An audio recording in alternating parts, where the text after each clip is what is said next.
Hello, welcome to our Sunday school time here at Temple. Certainly glad to be back with you again. Brother Wayne will be back next week. We are studying in the book of Job, of course. We're in our third session. I think we've got 7 lessons that we cover in the book of Job, so we're moving through it rather rapidly. We're in chapter 19 today, verses 19 through 29, and the title of the lesson is Redemption. Redemption found, and as believers we can trust God to be faithful in everything we do. I want us to just focus a little bit on today. We're going to cover some things about Job, and by the way, let me say happy Father's Day to all the fathers out there.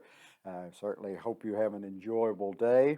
We need to focus on the fact that other people may fail us, and they do. Other people fail us, but God is always faithful. And that's the thing we need to look at here in our lesson today of Job. And it's going to be hard to go back and cover a lot of things that have happened before we get to our text today.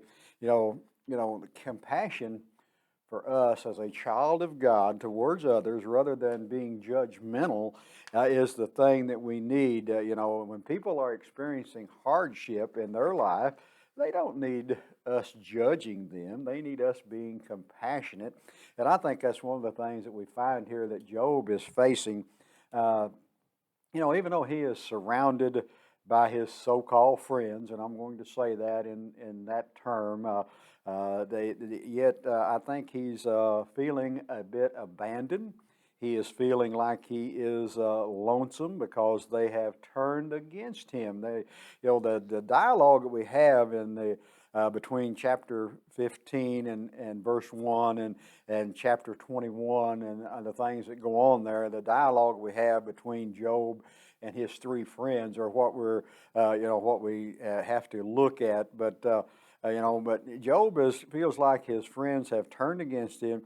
And even though he feels like his friends have abandoned him, he realizes that the Lord never will. And I think that's the thing that we as God's people need to get out of this for sure, is the fact that God never leaves us. But like I said, we have this dialogue between Job and his 3 friends, and again I say so-called friends. You go back and remember, they showed up and they sat there for 7 days, did not say a word, and I think they would have probably been better off had they never spoke up. But that's just my opinion. But anyhow, Job's friend, they assumed that the circumstances indicated that he was at fault for what was happening, and throughout the whole thing, Job says he's innocent, believes he's innocent, and all of that. And so, but Job ultimately, I'll get that word out here in a minute,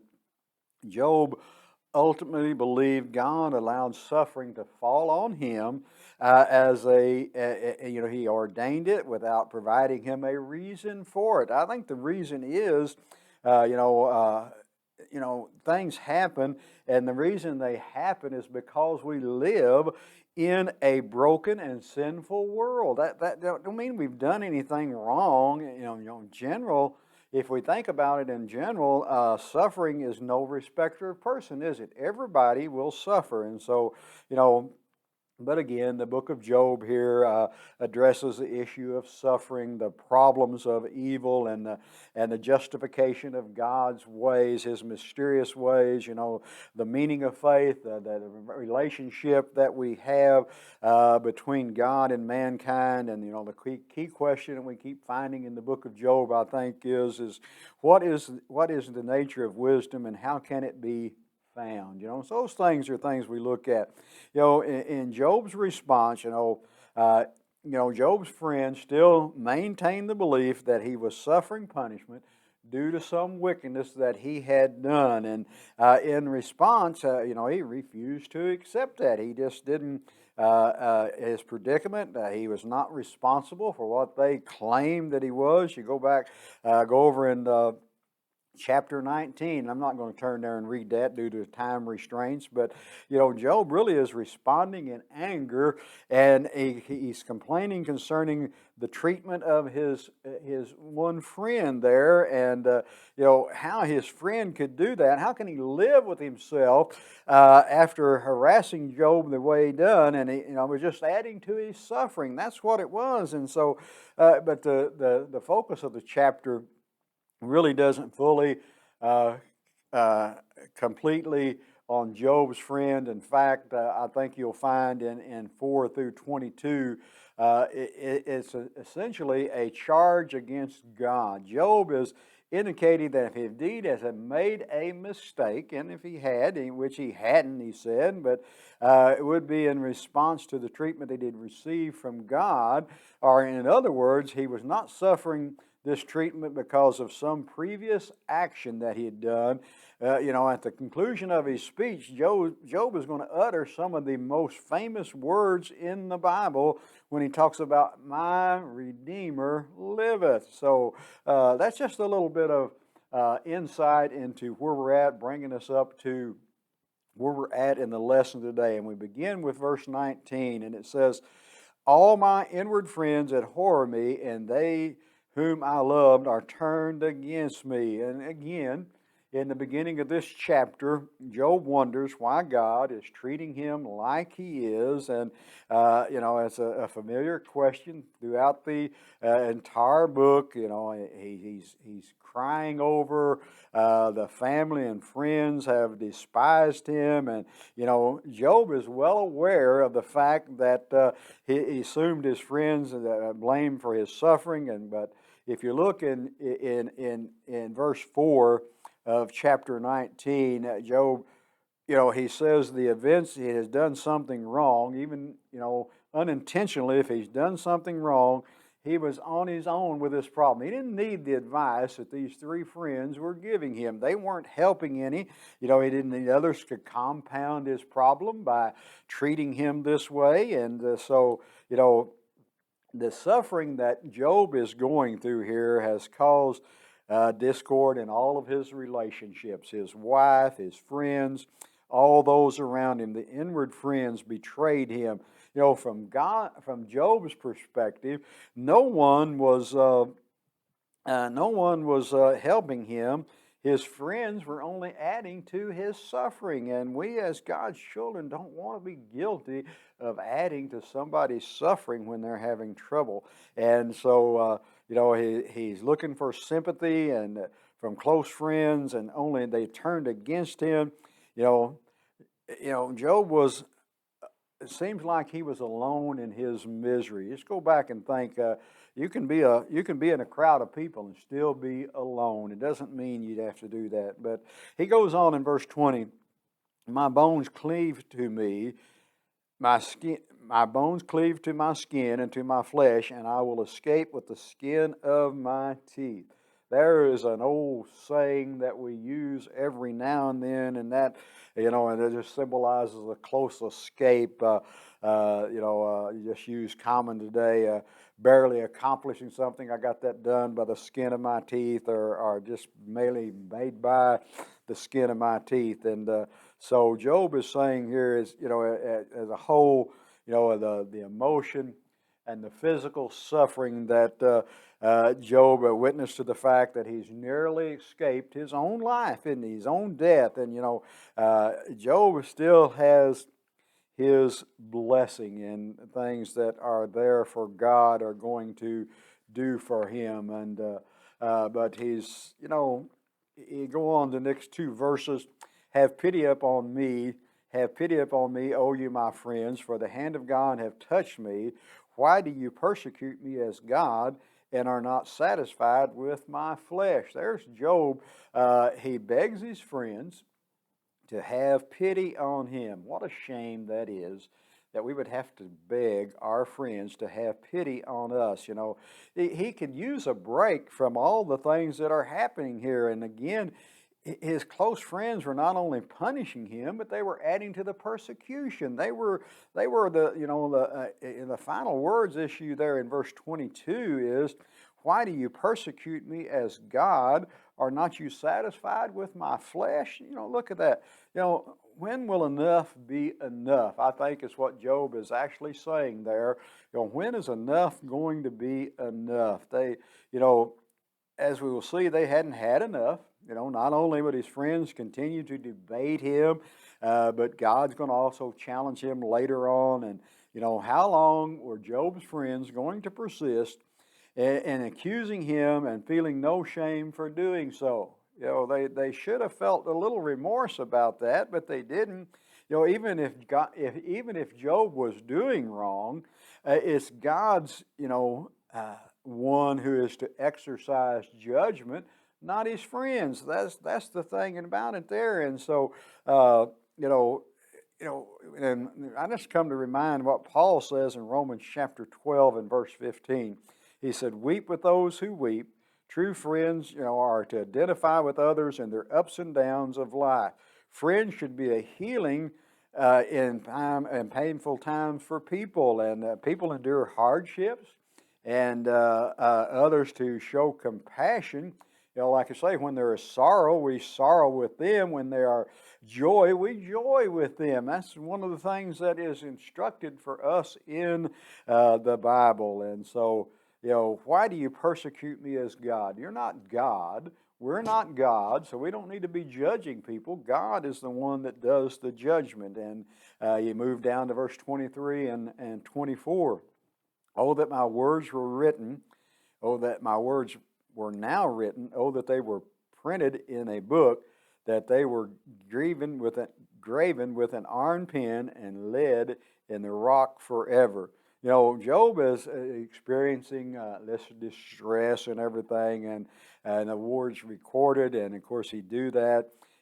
Maybe Job saw what was happening here, and wanted these words to help those, maybe be his legacy, maybe be on his tombstone or whatever, to stand for a monument to him, and wisdom for those that come after him, and this does this. And so Job is, I think he's getting his whoosh here, and now we're going to shift gears just a little bit.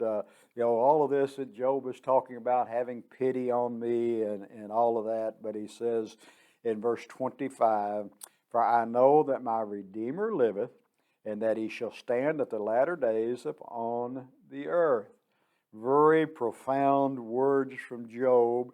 "And though after my skin worms destroy this body, yet in my flesh I shall see God, whom I shall see for myself, and mine eyes shall behold, and not another, though my reins be consumed within me." The climax of it's really what stands out here.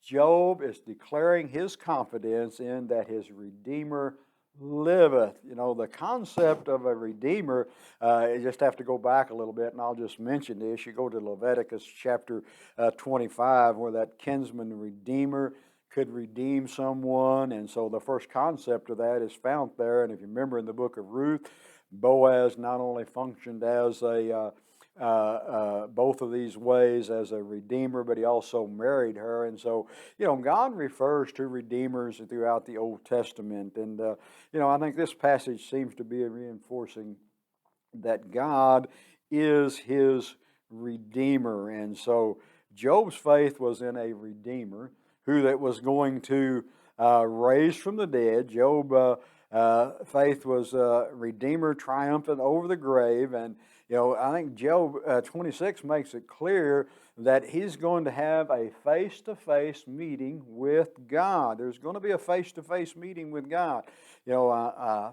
"Whom I shall see for myself, and mine eyes shall behold, and not another, though my reins be consumed within me." The idea of the Redeemer is not fully expressed until the New Testament, and we know the Redeemer is Jesus. But as New Testament believers, as children of God today, having a complete Bible, we understand that ultimately Jesus is the mediator who will not only allow us to stand before God And, we're going to do that, but also died for our sins, and he can plead our case before God. And Job is talking about a Redeemer, one that liveth. He's talking about somebody interceding for him. And, not only is he affirming this Redeemer, but I think he's reaffirming the fact that even though God hears him, even though he's been silent, even though he hasn't answered him, and Job understood that this meeting was going to take place maybe before he died or at a bodily resurrection. Either way, the truth still stood to provide hope even after the skin worms has destroyed my body. And again, we as God's children, we don't have to worry about that sting of death. What Paul say in 1 Corinthians chapter 15 and verse 55, O death, where is thy sting? O grave, where is thy victory? We have victory over that. So in light of this, we as God's children can give thanks to God even in the midst of suffering. And Job is right in the middle of suffering, and his friends and all of that.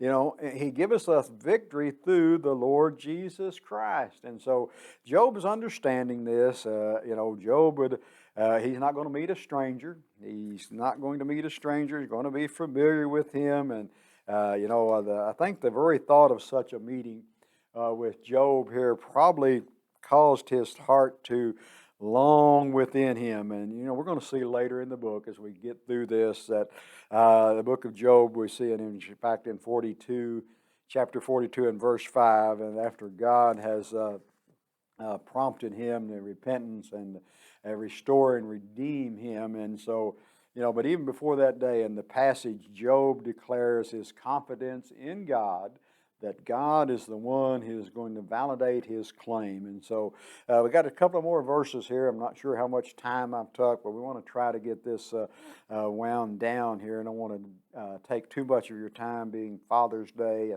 But in verse 28 and 29, but you should say, why persecute we him, seeing the root of the matter is found in me? Be ye afraid of the sword, for wrath bringeth the punishment of the sword, that you may know there is a judgment.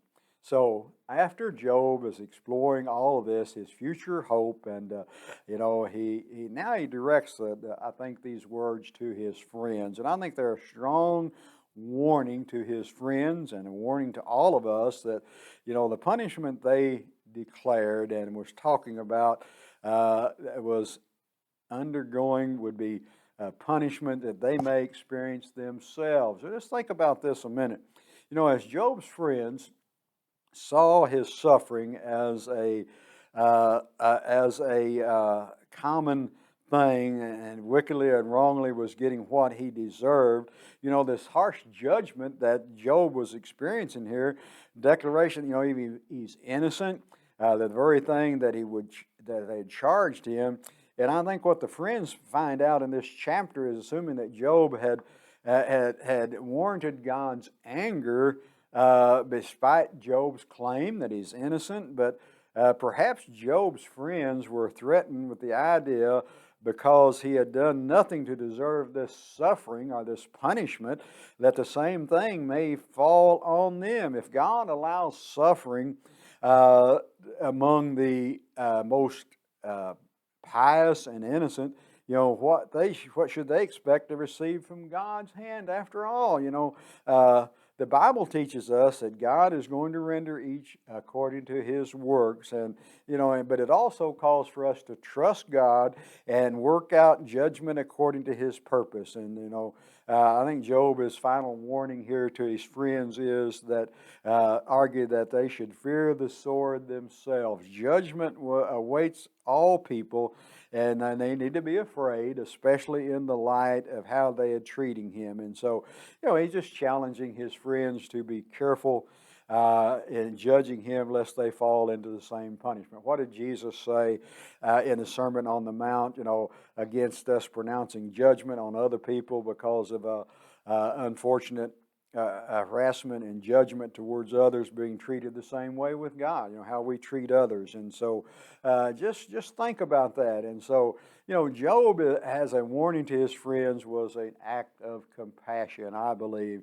It's especially moving to me, considering how they had treated him. Everybody's warned before the final judgment. Every warning is an act of mercy.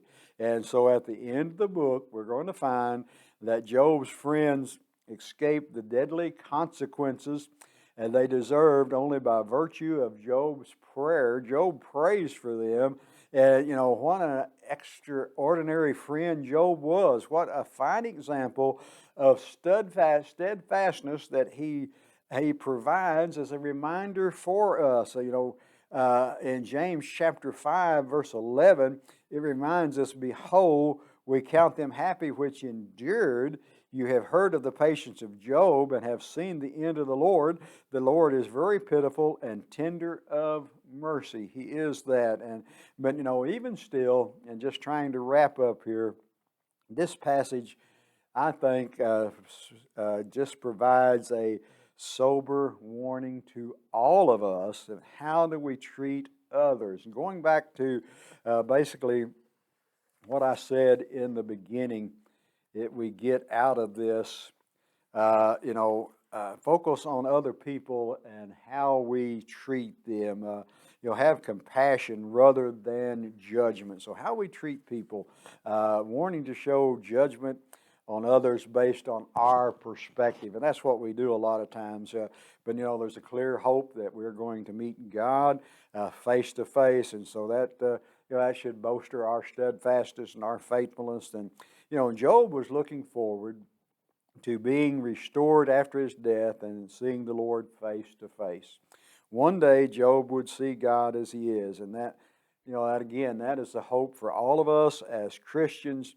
In a moment, we will no longer see through a glass darkly. We see through a glass darkly now, but the sight of God will come with we'll worship Him. We'll fall down and worship Him. And the wicked, if they do not turn from their wicked ways, they will be before judgment and be judged by God. And so, before our last breath, we need to come to personal terms with God.